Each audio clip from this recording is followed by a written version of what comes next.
नमस्कार, यो एभिन्यूज खबरको संकेत हो। तपाईं अहिले एभिन्यूज@2 मा हुनुहुन्छ। म प्रभा थापा। प्रारम्भमा मूल खबर। कोरोना रोकथाम उच्च स्तरीय समितिको बैठक बस्दै लकडाउनको स्वरूप परिवर्तन लगायतका विषयमा छलफल हुने।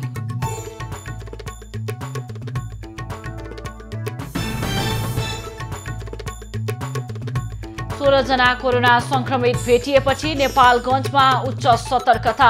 डीएसपी रोड क्षेत्रबाट संकलित नमुनाको बाँकी रिपोर्ट आज आउने। लकडाउनका कारण झापाका चिया किसानलाई मर्का, करिब 1 करोड किलो हरियो चियापत्ती नष्ट।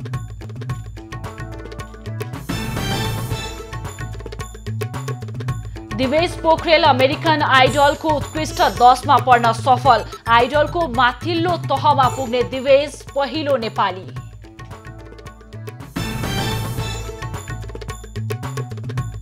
र रुसमा कोरोना संक्रमण तीव्र रूपमा फैलिँदै फ्रान्स, इटली र स्पेनमा भने महामारी नियन्त्रणतर्फ उन्मुख।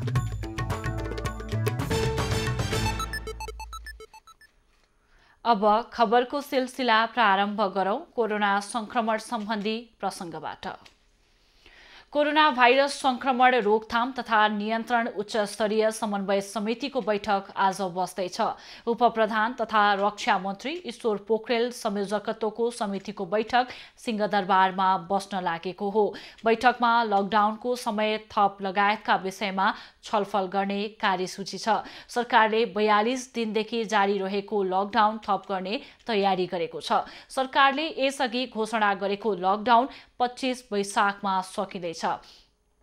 बैठकले सरकारलाई लकडाउन थप गर्ने र केही खुकुलो गर्ने नयाँ मोडालिटीको बारेमा सिफारिस गर्ने बताइएको छ। देशका केही भागमा लकडाउन खुकुलो गरे पनि भारतसँग सीमा जोडिएका जिल्लामा लकडाउन खुकुलो गर्न नहुने सुझाव सुरक्षा निकायले यसअघि नै समितिलाई दिइसकेका छन्। सरकारले कोरोना संक्रमण रोकथाम र नियन्त्रणका लागि चैत 11 गतेदेखि लकडाउन लगाउँदै आएको छ। सीमा नाका बन्द गरिएको छ भने हवाई उडान समेत रोकिएको छ। नेपालमा अहिलेसम्म कोरोना भाइरस संक्रमित 75 जना पुगेका छन्। ती मध्ये 16 जना निको भएर घर फर्किसकेका छन्। नेपालगञ्जमा आइतबार कोरोना संक्रमण पुष्टि भएका 15 जनालाई खजुरा स्थित सुशील कोइराला प्रखर क्यान्सर अस्पतालमा भर्ना गरिएको छ। सबैलाई अस्पतालको आइसोलेसनमा राखेर उपचार थालिएको हो। यसअघि संक्रमण पुष्टि भएका 1 जनाको पनि सोही अस्पतालमा उपचार भइरहेको छ। उपचारका लागि भर्ना गरिएका सबैको स्वास्थ्य अवस्था सामान्य छ। उनीहरू नेपालगञ्ज उपमहानगरको वडा नम्बर 8 स्थित मदरसा आसपासका बासिन्दा हुन्। नेपालगञ्ज डीएसपी रोडका पहिलो संक्रमित 60 वर्षीय मदरसाका शिक्षकको सम्पर्कमा आएका 94 जनाको स्वाब लिएको थियो। ती मध्ये 55 जनाको रिपोर्ट आउँदा 15 जनाको रिपोर्ट पोजिटिभ आएको हो। बाँकीको नमुना परीक्षणको रिपोर्ट आज आउने बताइएको छ। शुक्रबार संक्रमण पुष्टि भएका व्यक्तिका परिवारका सदस्यको कोरोना जाँच हुन अझै बाँकी छ। उनीहरूलाई नेपालगञ्ज स्थित महेन्द्र बहुमुखी क्याम्पसको क्वारेन्टिनमा राखिएको छ। भारतको राजधानी नयाँ दिल्ली स्थित तबलिगी जमातको कार्यक्रममा सहभागी भएर नेपालगञ्ज फर्किएका 3 जनाको पहिचान भएपछि उनीहरूको सम्पर्कमा आएका संक्रमित भेटिएका हुन्। धेरैमा संक्रमण पुष्टि भएपछि नेपालगञ्जको वडा नम्बर 8 मा आवत जावत रोकिएको छ।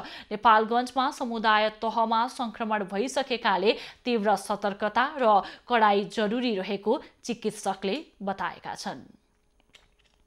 कोरोनाको उपचारपछि निको भएको भन्दै नारायणी अस्पतालबाट डिस्चार्ज गरी घर पठाइएका कोरोना संक्रमित मध्ये 2 जनालाई फेरि अस्पताल भर्ना गरिएको छ। नारायणी अस्पतालबाट वैशाख 14 गते डिस्चार्ज गरिएका 4 मध्ये 2 संक्रमितलाई 7 दिनपछि फेरि नारायणी अस्पतालमा ल्याएर भर्ना गरिएको हो। वैशाख 14 गते डिस्चार्ज गरी घर पठाइएका रौतहटको स्नात नगरपालिका 8 का 19 वर्षीय किशोरलाई शनिबार राति र भारत उत्तर प्रदेशका 41 वर्षीय जमातीलाई आइतबार दिउँसो नारायणी अस्पतालमा भर्ना गरिएको छ। रौतहटका अन्सारी र एक भारतीय जमातीलाई अस्पतालमा भर्ना गरिएको नारायणी अस्पतालका मेडिकल सुपरिन्टेन्डेन्ट डाक्टर मदन उपाध्यायले जानकारी दिए। अस्पतालबाट डिस्चार्ज गरिएका दुवैको स्वास्थ्यमा केही समस्या देखिएपछि थप अनुसन्धानका लागि अस्पताल ल्याइएको र दुवैको स्वाब पुनः परीक्षणका लागि राष्ट्रिय जनस्वास्थ्य प्रयोगशाला काठमाडौँमा पठाइएको छ। रौतहटका अन्सारीलाई उनको घरबाटै र भारत उत्तर प्रदेशका जमातीलाई भने वीरगञ्ज 2 छपकैयाको यतिमखाना नजिकैको घरबाट आइतबार दिउँसो अस्पतालमा ल्याइएको हो। अस्पतालबाट वैशाख 14 मा डिस्चार्ज गरिएका 3 भारतीयलाई लकडाउनमा नाका बन्द रहेकाले भारत नपठाई वीरगञ्ज 2 छपकैयाको यतिमखाना नजिकैको एक घरमा राखिएको थियो। सरकारले देशभरका कारागार, ठूला विकास निर्माण स्थल, आयोजना तथा महत्त्वपूर्ण कार्यालयमा खटिएका सशस्त्र प्रहरी र प्रहरीको जनशक्ति सीमामा खटाउने निर्णय गरेको छ।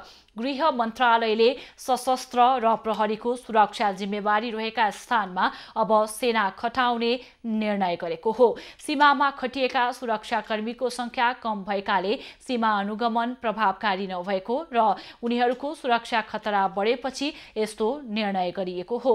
बैठकले सीमाबाट लुकीछिपी प्रवेश गर्नेलाई कडा कानुनी कारबाही गर्नुपर्ने निष्कर्ष पनि निकालेको छ। त्यस्तै गृह मन्त्रालयले भारतमा फैलिदो कोभिड-19 को संक्रमणका बीच त्यहाँ रहेका नेपालीहरूको सुरक्षाका विषयमा भारत सरकारसँग छलफल गर्ने भएको छ। नेपालीलाई कोरोनाबाट सुरक्षित राख्न आवश्यक पहल तथा सीमा सुरक्षाका विषयमा भारत सरकारसँग छलफललाई तीव्रता दिने निर्णय भएको हो।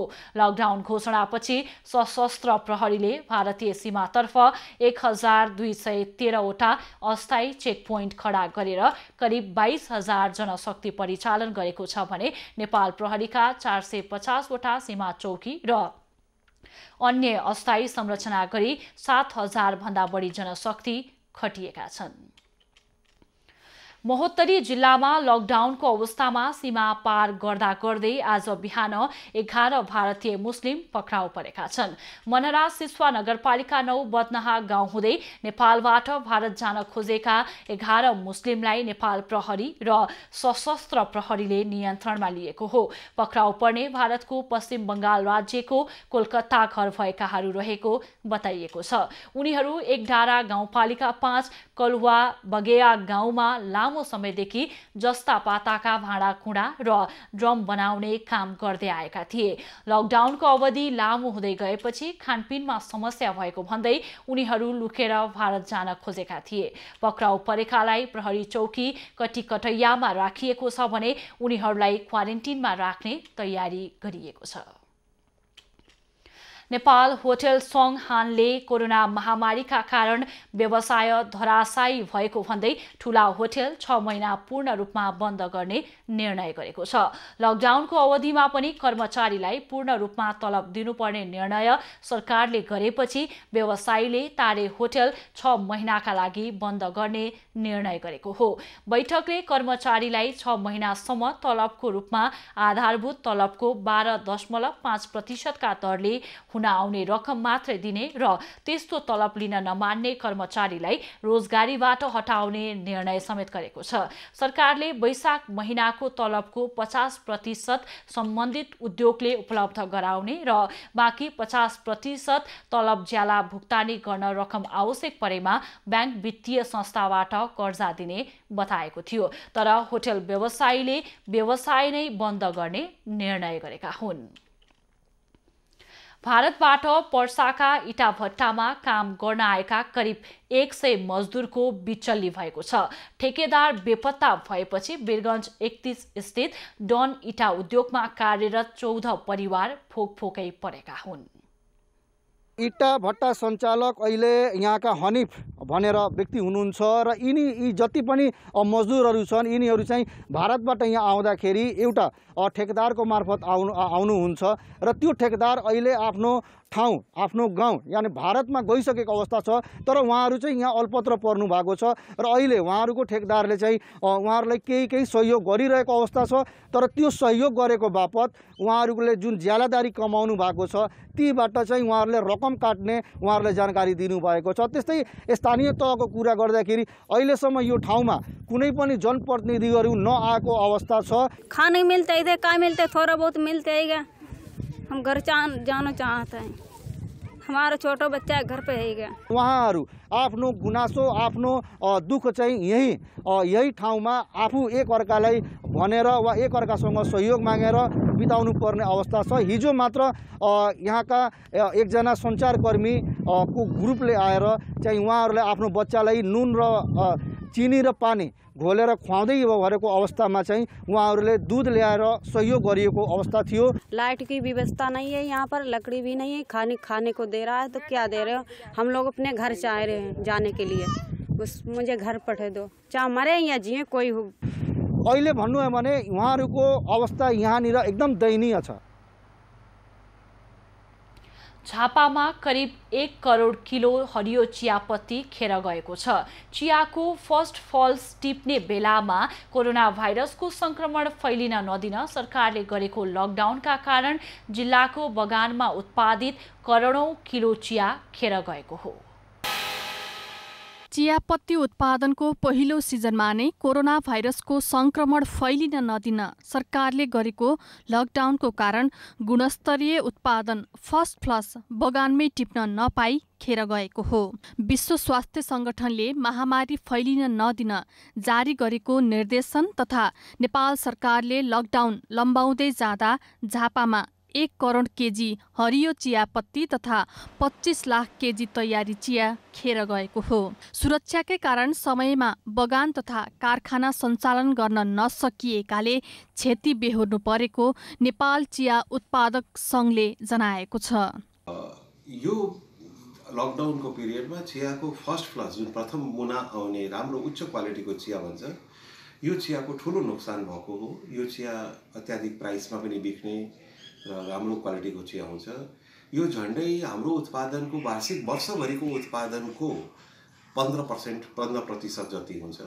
चैतको पहिलो सातादेखि चियापत्ती टिपाई सुरु हुने भए पनि लकडाउन लम्बिँदै जाँदा समयमा नै चिया टिप्न नपाउँदा कृषक र कारखाना समस्यामा परेका छन्। झापामा 3000 साना चिया किसानले चिया खेती गर्दै आएका छन्।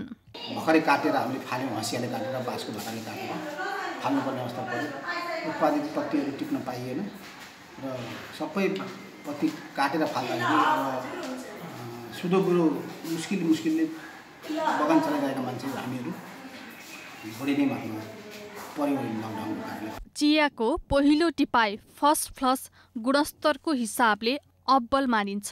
यति बेलाको उत्पादनले कतिपय कारखानाले पश्चिमा बजारमा पहुँच समेत बनाउने गरेका थिए। हामीहरूको जुन उत्पादन लस भयो यो फर्केर आउने होइन र यो ठुलो नोक्सान हो। यो निर्यात जन्य पनि हो। त्यसले हाम्रो फरेन एक्सचेन्जको पनि बहुत ठुलो नोक्सान हुँदैछ सरकारलाई। यसको लागि हामीहरूले निर्यातमा अहिले पाउँदै गरेको 5% अनुदानलाई बढाएर 10% गर्नुपर्ने माग राखेका छौँ। झापामा 12,000 हेक्टरमा चिया खेती हुँदै आएको छ। झापामा 30वटा चिया फ्याक्ट्री र साना ठुला गरी 300 भन्दा बढी चिया बगान रहेका छन्। मुलुकभरमा वार्षिक 55 लाख किलो तयारी अर्थोडक्स चिया उत्पादन हुने चिया तथा कफी विकास बोर्डको तथ्याङ्क छ। चिया तथा कफी विकास बोर्डको तथ्याङ्क अनुसार वार्षिक 4.5 अर्ब वैदेशिक मुद्रा भित्र्याउने नेपालको चिया क्षेत्रको सुरुवाती यो अवस्थाले राज्यलाई समेत गम्भीर नोक्सानी हुने देखिएको छ। एभिन्यूज खबरका लागि झापाबाट सन्तोष नेउपानेको रिपोर्ट।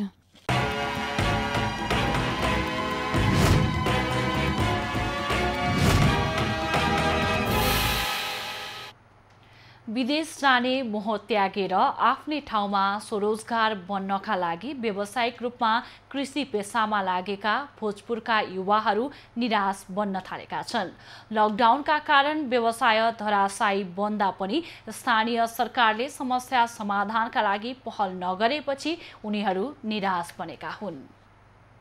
पछिल्लो समय भोजपुर जिल्लामा व्यावसायिक कुखुरा पालन, पशुपालन, व्यावसायिक तरकारी खेती लगायत विभिन्न उद्यमशील काममा युवाहरू लागेका छन्। उनीहरूले ती व्यवसायबाट मनग्गे आम्दानी पनि गर्दै आएका थिए। तर विश्वव्यापी रूपमा फैलिएको कोरोना भाइरसले उत्पन्न समस्याका कारण उनीहरू अहिले व्यवसायबाट पलायन हुने खतरा बढ्दै गएको छ। लकडाउनले सम्पूर्ण क्षेत्र बन्द हुँदा उनीहरूलाई समस्या थपिएको हो। बैंकबाट ऋण लिएर ठूलो लगानी गरेका उनीहरू अहिले सरकारसँग सहारा खोजिरहेका छन्। बजार अब अलिक सहजीकरण गरिदिने र अब चाहिँ अब हुन्छ अब जस्तै राज्यले अथवा चाहिँ स्थानीय निकायबाट चाहिँ अब सस्तो लोनबाट होइन अब तपाईँको चाहिँ सस्तो ब्याज दरबाट चाहिँ अब लोन कतै गरेर चाहिँ अब चारोसम्म खाएर अब बचाउन सक्ने सम्मको चाहिँ गर्न पाए हुन्छ जस्तो लाग्छ। लकडाउनले मुख्य रूपमा पशुपालन तथा कुखुरा पालन, तरकारी व्यवसायमा लागेका युवाहरू मारमा परेका छन्। उत्पादित सामग्री गाई बस्तुसँगै सुँगुरलाई खुवाउनु पर्ने अवस्था आएपछि व्यवसाय सङ्कटमा परेको हो। धेरै ठूलो लगानीमा व्यवसाय थालेर अन्य व्यक्तिलाई समेत रोजगारी दिँदै आएका उनीहरू अहिले आफूले पालेका कुखुरालाई दाना समेत किन्ने पैसा जोहो गर्न नसकेको दुखेसो गर्दै बस्न बाध्य छन्। चारोमा एकदमै समस्या भइरहेछ। अनि अब कुखुरा जति पनि यो बढेर बेच्ने भएको अब जुन 45 दिनसम्ममा यो खपत गरिसक्नुपर्ने कुखुराहरू चाहिँ अब तपाईँको चाहिँ जुन अब 45 दिन चाहिँ लकडाउनको कारणले चाहिँ एकदम यो धेरै समस्या भनेको चाहिँ अब चारोकै समस्या अहिले भइरहेछ। श्रेष्ठले विगतका दिनमा भोजपुर सदरमुकामदेखि लिएर रामप्रसाद राई गाउँपालिकाको मानेभन्ज्याङ, ओख्रे, टेम्के मयुङ गाउँपालिकाको अन्नपूर्ण लगायत ठाउँमा कुखुरा सप्लाई गर्दै आएका थिए। तर अहिले उनको फर्ममा बिक्रीका लागि तयार भएका कुखुरा दाना अभावमा बचाउन नसकेको अवस्थामा पुगेका छन्। श्रेष्ठले गाउँ गाउँबाट मकै सङ्कलन गरेर अहिले कुखुरालाई बचाइरहेको बताए। सबै कुखुरा मरेमा 13 देखि 15 लाख घाटामा जाने उनको भनाइ छ। उनको अजिमा पोल्ट्री फर्ममा अहिले 3000 कुखुरा रहेका छन् भने फर्मबाट 4 जनाले रोजगारी समेत पाएका छन्। एभिन्यूज खबरका लागि भोजपुरबाट युवराज विष्टको रिपोर्ट। नेकपाका 2 सांसद र पूर्व प्रहरी प्रमुखले आफूहरूले समाजवादी पार्टीका सांसद डाक्टर सुरेन्द्र यादवको अपहरण नगरेको जानकारी राष्ट्रिय मानव अधिकार आयोगलाई गराएका छन्। अपहरणको आरोप लागेका सांसद महेश बस्नेत, किशन श्रेष्ठ र पूर्व प्रहरी महानिरीक्षक सर्वेन्द्र खनालले आज आयोगमा उजुरी दिँदै यस्तो जानकारी गराएका हुन्। जनता समाजवादी पार्टीका नेताहरूले सांसद अपहरण जस्तो गम्भीर झुटो आरोप लगाएर आफूहरूको मानव अधिकार हनन गरेको उजुरीमा उल्लेख गरिएको छ। डाक्टर यादवले आफूलाई सांसदहरू बस्नेत र श्रेष्ठ तथा पूर्व आइजिपी खनालले अपहरण गरेको भन्दै आफ्नो मानव अधिकार रक्षा गरिदिन माग गर्दै वैशाख 18 गते आयोगमा उजुरी दिएका थिए। आरोप लागेका 3 जनाले छुट्टै उजुरी दर्ता गराउँदै अपहरण नगरेको जानकारी गराएका हुन्। आयोगले उजुरी उप छानबिन हुने जनाएको छ। मोहत्तरी स्थित घरमै रहेका डाक्टर यादवलाई नेकपा सांसद बस्नेत, श्रेष्ठ र पूर्व आइजिपी खनालले वैशाख 10 गते काठमाडौँ ल्याएका थिए। राजनीतिमा लागेको जो कोही शक्तिमा पुग्न चाहन्छ, जुन स्वाभाविक पनि हो, तर व्यक्ति सत्ताको कति भोको हुन्छ भन्ने उदाहरण चाहिँ नेकपाका उपाध्यक्ष वामदेव गौतम बनेका छन्। सत्ता बाहिर रहँदा कति छटपटी हुन्छ भन्ने राम्रो उदाहरण बनेका छन् नेकपा नेता वामदेव गौतम। 2074 सालको निर्वाचनमा बर्दिया 1बाट उम्मेद्वार बनेका गौतम बर्दिया 1मा प्रतिस्पर्धीको भन्दा 29,000 बढी मत थियो। अर्थात् सबैभन्दा सुरक्षित निर्वाचन क्षेत्रमा उम्मेद्वार बनेका गौतम नराम्रोसँग पराजित भए। नितान्त आफू अलोकप्रिय भएर पराजित गौतमले त्यसको दोष भने आफ्नै पार्टीभित्रका नेतालाई दिए।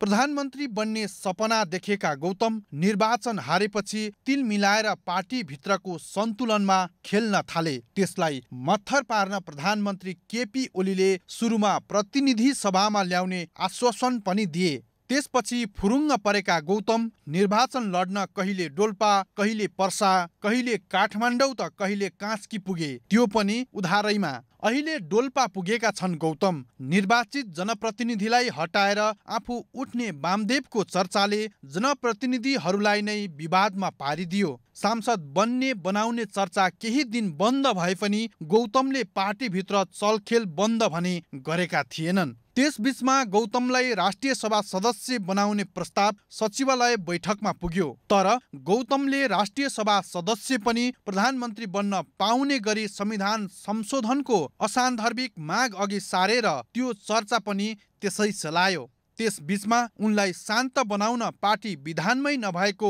उपाध्यक्ष पद दियो। निर्वाचन हारेका वामदेव कहिले सांसद, कहिले उपप्रधानमन्त्री, कहिले प्रधानमन्त्री बन्दै आए, उधारोमै भए पनि। जब प्रधानमन्त्री ओलीले विवादास्पद 2वटा अध्यादेश ल्याए, वामदेव प्रधानमन्त्री बन्ने चर्चा फेरि सुरु भएको छ। अध्यादेश काण्डमा पनि वामदेव एकै ठाउँमा उभिन सकेनन्।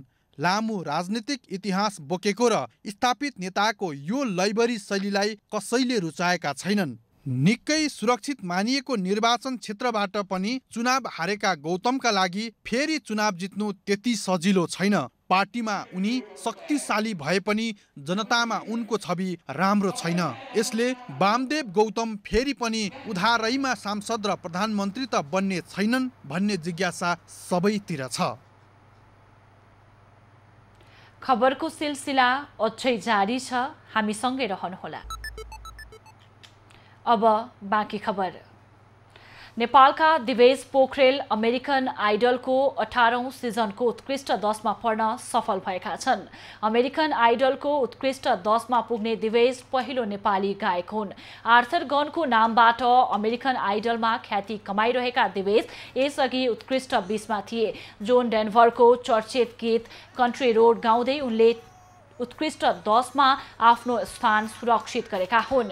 कोरोना भाइरसको संक्रमणको जोखिमका त्रासका कारण उनले घरबाटै प्रस्तुति दिएका हुन्। उत्कृष्ट 10मा परेपछि पोखरेलले सामाजिक सञ्जाल मार्फत भोट गर्ने सबैलाई धन्यवाद ज्ञापन गरेका छन्। पोखरेलले अमेरिकन आइडलमा छानिनु अघि नै केही नेपाली गीत गाएर युट्युब मार्फत सार्वजनिक गरिसकेका थिए। काठमाडौँमा हुर्किएका दिवेश उच्च शिक्षाका लागि सन् 2014 देखि अमेरिकामा परिवार सहित बस्दै आएका छन्।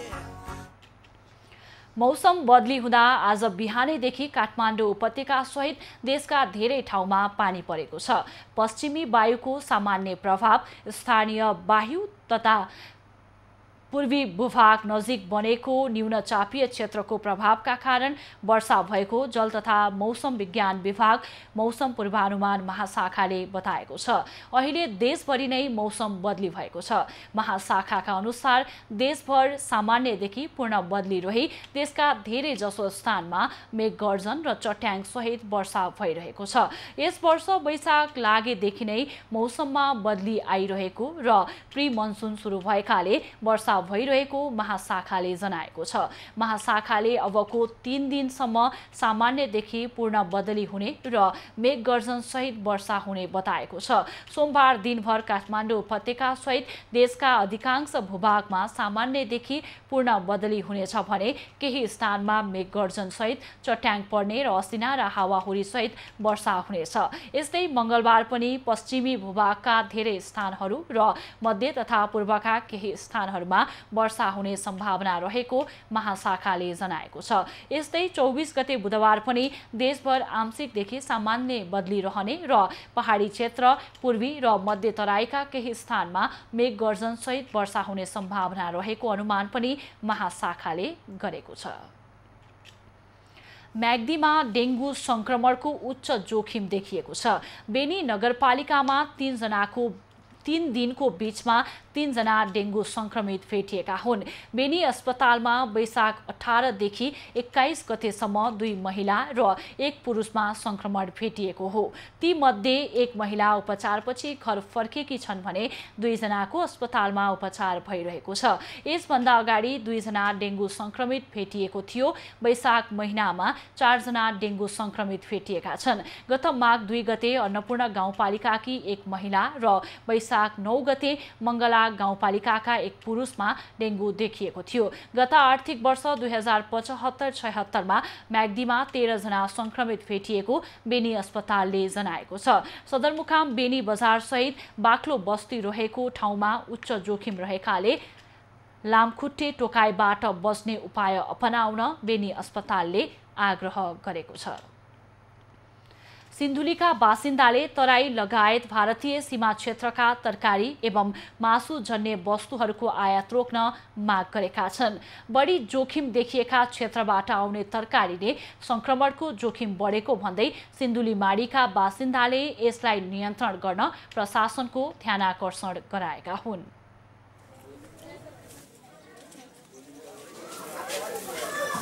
पछिल्लो समयमा यो जिल्ला विपद व्यवस्थापन समितिको बैठकबाट सिन्धुली जिल्लाका लागि तराईबाट आयात हुने तरकारी र मासुजन्य पदार्थहरूको आयातमा अहिले फुकुवा गरेपछि सिन्धुली जिल्लामा एउटा समस्या पैदा भएको छ।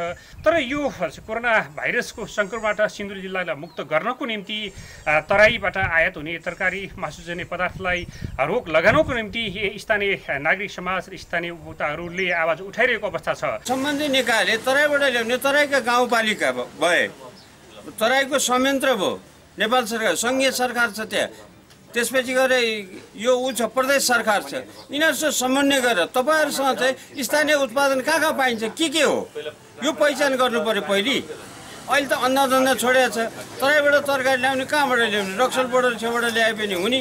यस्तो अवस्थाले भयावह स्थितिमा छोडिदियो भने चाहिँ यसले सङ्क्रमण निश्चित रूपमा आउँछ। सस्तो सुलभ तरिकाले खान पाउने, यहाँका स्थानीय जनताले खान पाउने कुरा हुन्छ र यसलाई व्यवस्थित गर्न चाहिँ सम्बन्धित निकायको बढी ध्यान जानुपर्ने मैले आवश्यकता देखेको छु। स्थानीय सरकार अहिले भएको जनप्रतिनिधि सबै ठाउँमा भएको एउटा जनप्रतिनिधिले अर्को जनप्रतिनिधिसँग समन्वय राख्नु पर्यो। सर्लाहीको जनप्रतिनिधिसँग यहाँको जनप्रतिनिधि तपाईँसँग कति छ कृषि उपभोग्य वस्तु, तपाईँको बिक्री नभएको के छ, हामीलाई खाँचो छ भने पत्राचार गरेर चाहिँ त्यहाँको सर्टिफाइड सिफारिस अनुसार ल्याउने प्रबन्ध भयो भने चाहिँ यसले कोरोना नआउला, अन्यथा यहाँ आउने सम्भव चाहिँ देखिसक्यो। मापदण्ड पुर्याएको बिउ हामीलाई चाहियो, कृषकलाई चाहियो। भोलिका दिनमा इन्डियाबाट चामल ल्याएर खाने प्रवृत्ति अब होला जस्तो मैले बुझ्दिनँ।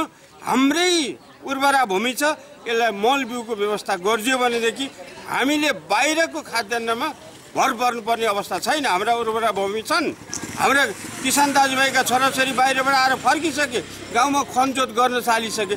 बिउ मलको व्यवस्था सरकारले इमिडिएट तुरुन्तै भोलि गर्नुलाई भयो भने धानको बिउ भोलि राख्ने भन्ने हुन्छ, 2 महिनापछि राख्ने भन्ने हुन्छ र टाइममा बिउ राख्नु पर्यो, टाइममा मल हाल्नु पर्यो। त्यो व्यवस्था सरकारले गरिदियो भने हामी आफ्नै उर्वरा भूमिको आत्मनिर्भर भएर यो देशमा खाद्यान्नको सङ्कट र यो तरकारी बाहिरबाट ल्याउने सङ्कट हुने छैन। तराईमा तरकारीहरू आउने र ती तरकारीहरू तराईका ट्रान्जिट पोइन्ट नाका हुँदै सिन्धुली आउने कारणले गर्दा सिन्धुली जिल्लाको निम्ति तरकारी मासुजन्य पदार्थहरूको आयातमा रोक लगाउनु पर्ने आवश्यकता देखिएको छ। कोरोना भाइरस संक्रमण रोक्न लकडाउनलाई कडाई गर्न निर्देशन जारी गरे पनि पर्वत सदरमुकाम कुस्मामा यसको पालना भएको छैन। बजारमा चहल पहल बाक्लिएको छ भने ब्याङ्कहरूमा समेत सामाजिक सुरक्षा भत्ता र पेन्सन लिनेको लामो लाइन लाग्न थालेको छ। ब्याङ्कहरूले स्वास्थ्य आचार संहिता पालना नगर्दा संक्रमणको जोखिम बढ्दै गएको नगरपालिकाका स्वास्थ्य कर्मीको भनाइ छ। ब्याङ्कहरूमा विशेष गरेर अहिले भिड लागेको देखियो। त्यहाँ चाहिँ हामीले सोसियल डिस्टेन्स कायम गर्ने भनेर सूचना गर्दा गर्दै पनि ब्याङ्कहरूले अलिकति अटेर गरेको अवस्था देखिन्छ र उहाँहरूलाई फेरि मैले यो तपाईँको मिडिया मार्फत विनम्र अनुरोध के गर्छु भने अब यो महामारी बाजा बजाएर आउँदैन। जिल्ला स्वास्थ्य कार्यालयले सामाजिक दूरी अनिवार्य कायम गर्न निर्देशन दिएको भए पनि ब्याङ्कहरूमा त्यसको पालना भएको छैन। ब्याङ्कहरूमा बिहानैदेखि संक्रमणको बढी जोखिम रहेका ज्येष्ठ नागरिकको लामो लाइन हुने गर्दछ।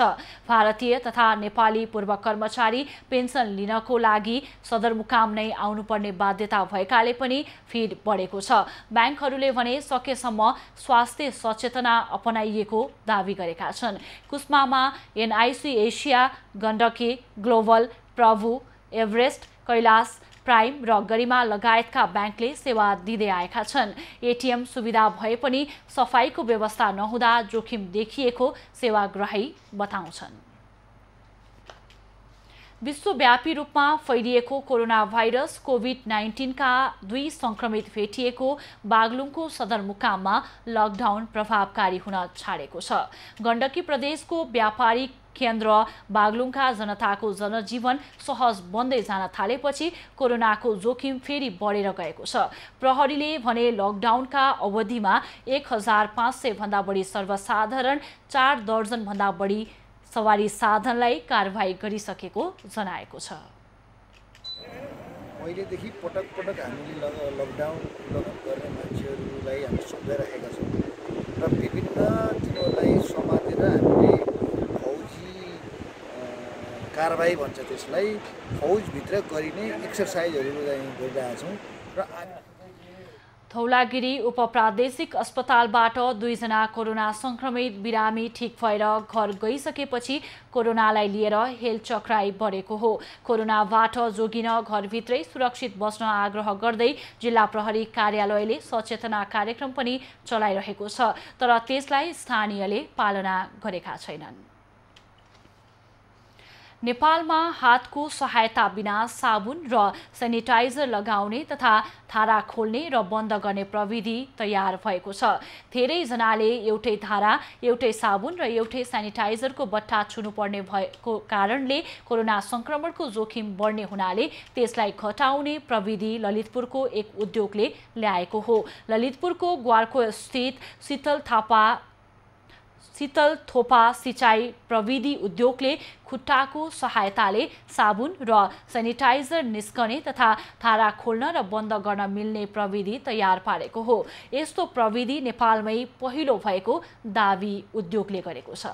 नदिनको लागि चाहिँ यो मेसिनको उपयोगिता चाहिँ बेसी देखिन्छ। जस्तो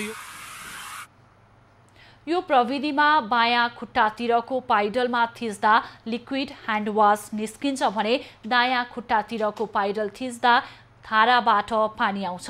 पाइडल छोड्दा पानी र ह्यान्ड वास आउन बन्द हुन्छ।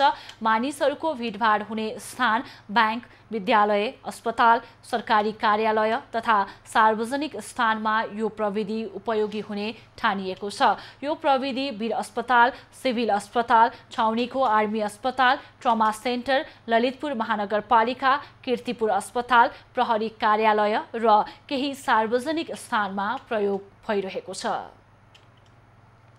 धौलागिरी अस्पताल बागलुङमा खुट्टाको प्रयोग गरी हात धुन मिल्ने मेसिन स्थापना गरिएको छ। कोरोना भाइरस विरुद्धको लडाईँमा सहयोग पुगोस् भन्ने उद्देश्यले प्रोग्रेसिभ इन्जिनियरिङ एसोसिएसन बागलुङ र धौलागिरी क्षेत्रका इन्जिनियरहरूको सहयोगमा हात धुने वासिङ टुल निर्माण गरिएको हो।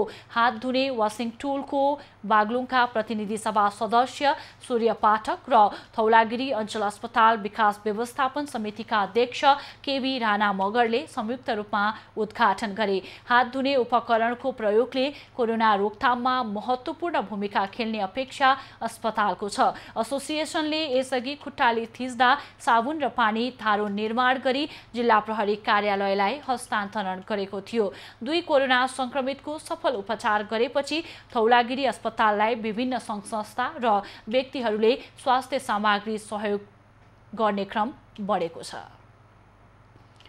पर्वतको एक लघु वित्तले कुस्मा नगरपालिकाले स्थापना गरेको विपद व्यवस्थापन कोषमा आर्थिक सहायता उपलब्ध गराएको छ। पर्वतको कुस्मा नगरपालिका 8 चुवामा अवस्थित उन्नति लघुवित्त वित्तीय संस्थाले कोषमा 50,000 रुपैयाँ सहयोग गरेको हो।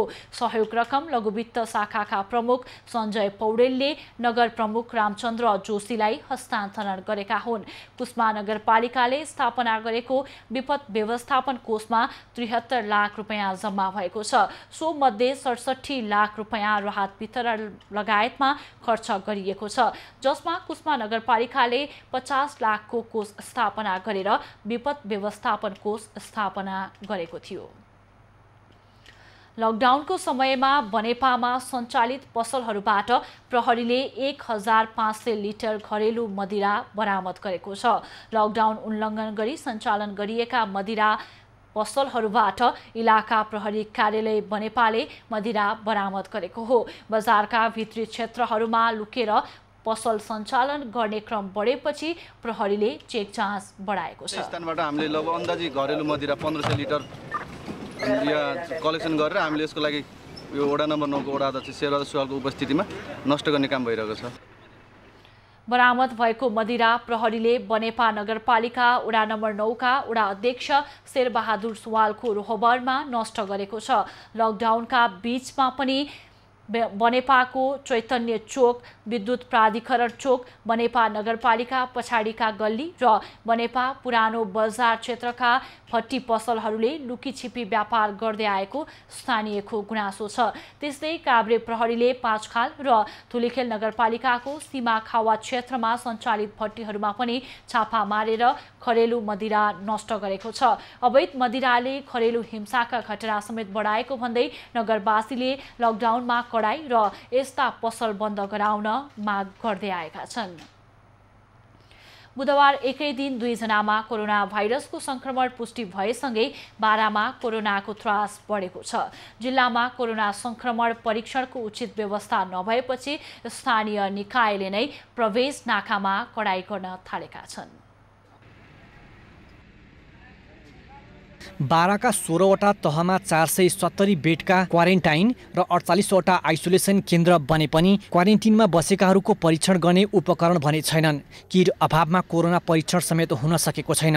लकडाउनकै समयमा देशका विभिन्न शहरबाट आएकाहरूको सोही कारण परीक्षण गर्न नसकिएको स्वास्थ्य कार्यालयले जनाएको छ। बारामा केही दिन अगाडि 2 जनामा कोरोना पुष्टि भएपछि थप परीक्षणको दायरा बढाउन आवश्यक उपकरण नहुँदा समस्या परेको कार्यालयको भनाइ छ।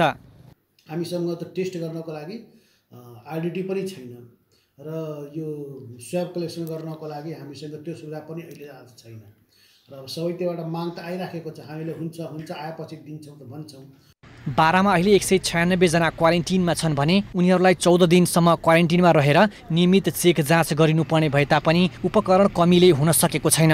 जिल्ला प्रशासन कार्यालयले भने किट उपलब्ध गराएर परीक्षण गर्न पहल भइरहेको जनाएको छ। 196 जना करिब क्वारेन्टाइनमा छन्। त्यसको लागि चाहिने हामीसँग आइडेन्टिटी पिसिआर पर्याप्त छैन।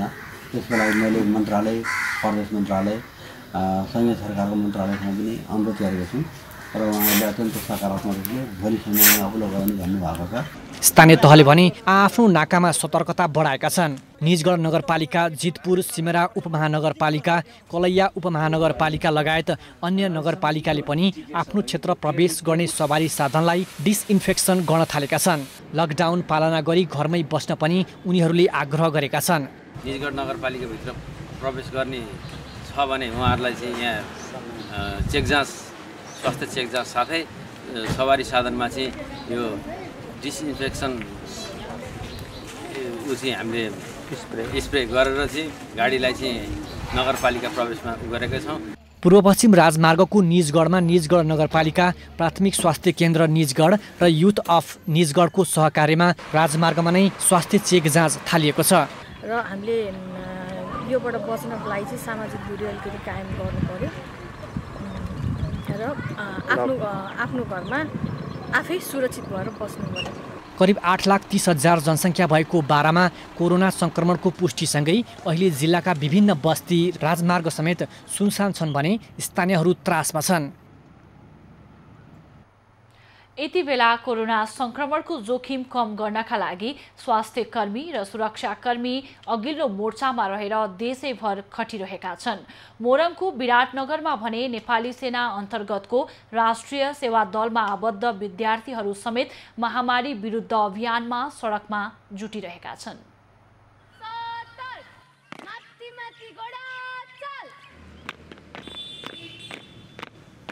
यी ससाना सिपाहीको हौसला सुरक्षाकर्मीकै जतिको छ। उनीहरूमा देशको सेवा गर्ने आँट र जागर पनि छ। देश नै कोरोनाको महामारीका कारणले लकडाउनको अवस्थामा रहेकोमा मानिसहरू आआफ्नो घरमा सुरक्षित बसिरहेका छन्। तर नेपाली सेना अन्तर्गतको राष्ट्रिय सेवा दल एनसीसीमा आबद्ध मोरङका विद्यार्थीहरू पनि स्वास्थ्यकर्मी र अन्य सुरक्षाकर्मीसँग नै खटिएका छन्। धेरै मानिसहरू अहिले कठिन अवस्थामा परेका छन्। हामीले उनीहरूको मद्दत गर्न सक्नुपर्छ।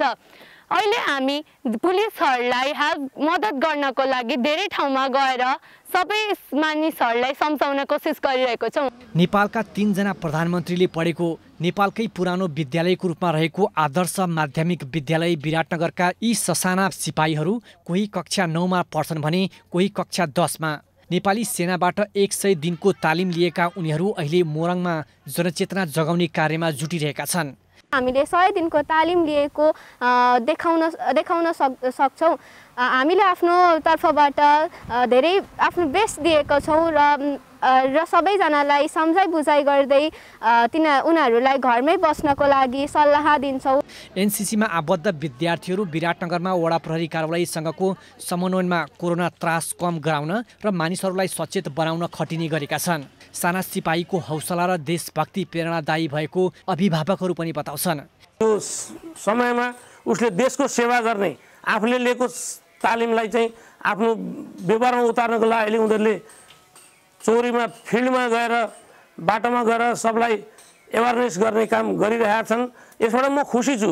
एनसीसीको तालिम लिने समयमा विद्यार्थीलाई प्राकृतिक विपद र महामारीमा कसरी काम गर्ने भनेर तालिम दिने गरिन्छ। यसरी तालिमलाई आदर्श माध्यमिक विद्यालयका विद्यार्थीले कोरोना नियन्त्रणका लागि प्रयोगमा ल्याएका हुन्। अब अहिलेको यो सिचुएसनमा घरबाट अथवा लकडाउनबाट विद्यालयबाट मात्रै होइन, हाम्रा एनसीसी क्याडेटहरू चाहिँ 100 दिनको तालिम प्राप्त विद्यार्थीहरूले सडकमा छन्।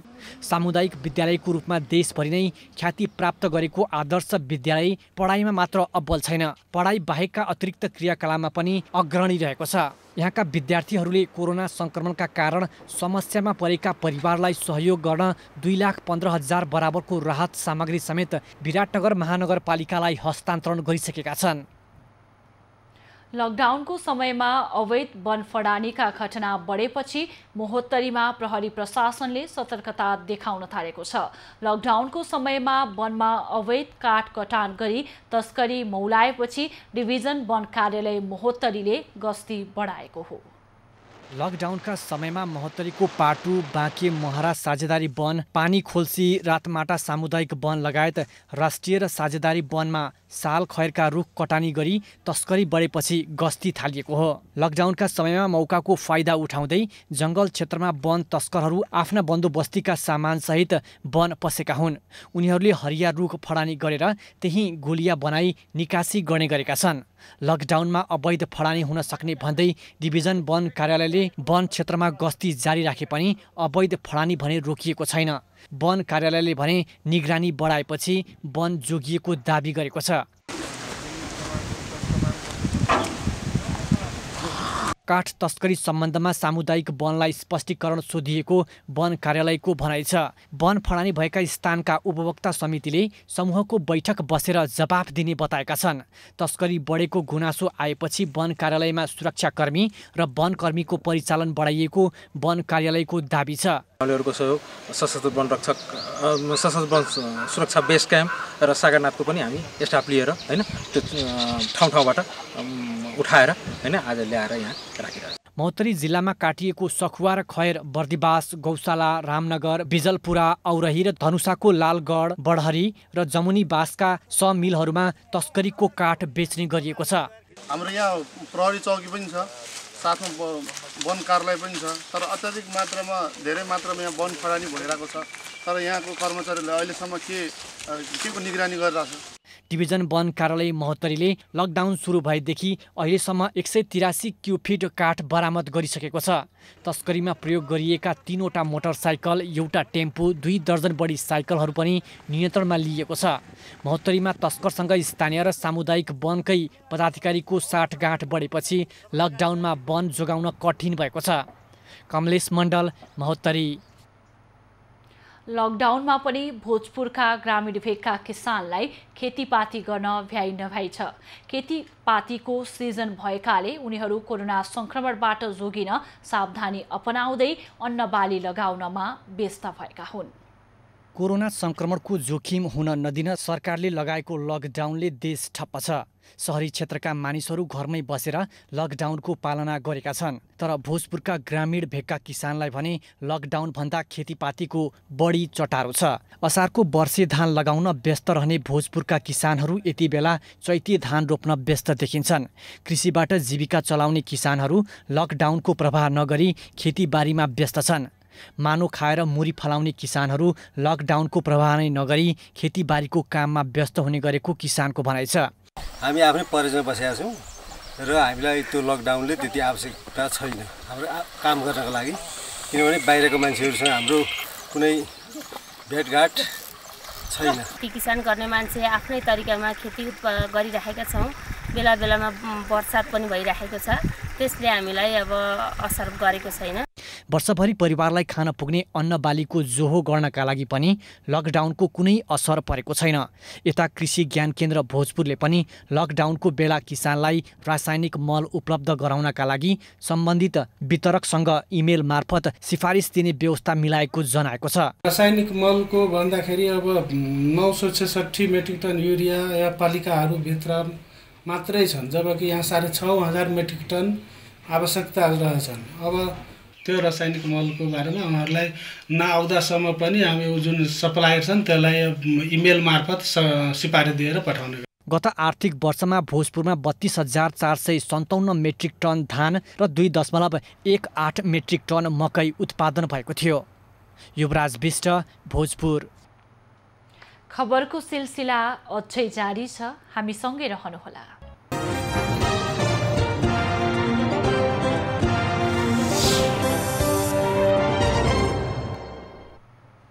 आज देशभरको मौसममा आंशिकदेखि पूर्ण रूपमा बदली भएको छ। काठमाडौँ सहितको केही स्थानमा मेघगर्जनका साथ वर्षा समेत भइरहेको जल तथा मौसम पूर्वानुमान महाशाखाले जनाएको छ। काठमाडौँ उपत्यकाको आजको अधिकतम तापक्रम 27 डिग्री सेल्सियस र न्यूनतम तापक्रम 16 डिग्री सेल्सियस रहने अनुमान गरिएको छ। आज सूर्योदय बिहान 5:22 भयो भने सूर्यास्त साँझ 6:40 हुनेछ। आज देशभरको मौसम कस्तो रहला त? हेरौं देशका विभिन्न स्थानको अनुमानित मौसमी अवस्था।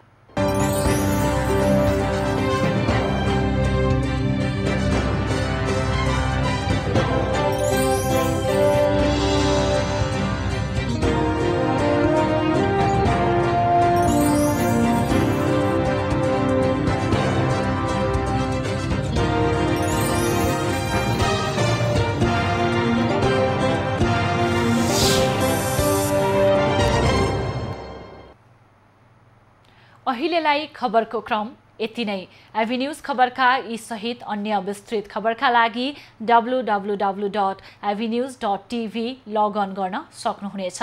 युट्युब, फेसबुक र ट्विटरमा पनि हामीलाई फलो गर्न सकिनेछ। खबरभित्रको खबरका लागि हेर्दै रहनुहोला एभिन्यूज खबर। नमस्कार।